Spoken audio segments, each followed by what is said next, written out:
Ai Mari, hei! Moi. Moi sullekin. Jes, sä oot niin tutun näköinen. Niin kato, Mari on se laulava tekilatyttö, joka tavattiin siellä kutsuvierasjuhlissa. Just, no siellähän mä oon sit sut nähnytkin. Niin kuin kaikki muutkin näki.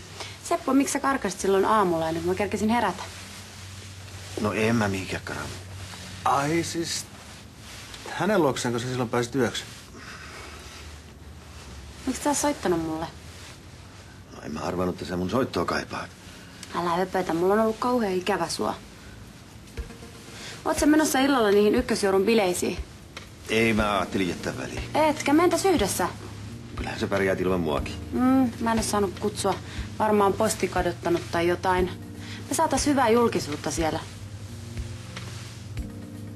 Aattele, Seppo ja Mari, vuoden kuumin pari. Sehän rimmaakin oikein.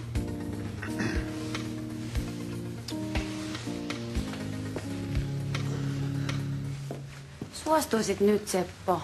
Vähänkö lehdet hypettäis, kun sä esiintyisit tämmöisen kauniin naisen kanssa? Hypettäis.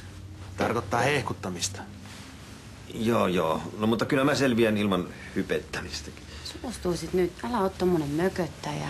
No minä en niihin juhliin lähde, piste. Omapa on virhees. Patu. Sä, kissa.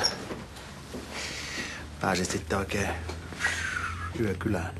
Minä en muuta tehnyt kuin nukuin tuon ihmisen sohvalla. Pääset tommosen mimmin luo yöksi, nukut sohvalla. Just niin. Oi äijä, kuule, sulla on paljon oppimista. Voi poika, kuule sun on paras pitää suus kiinni tästä jutusta. Sovitaan niin.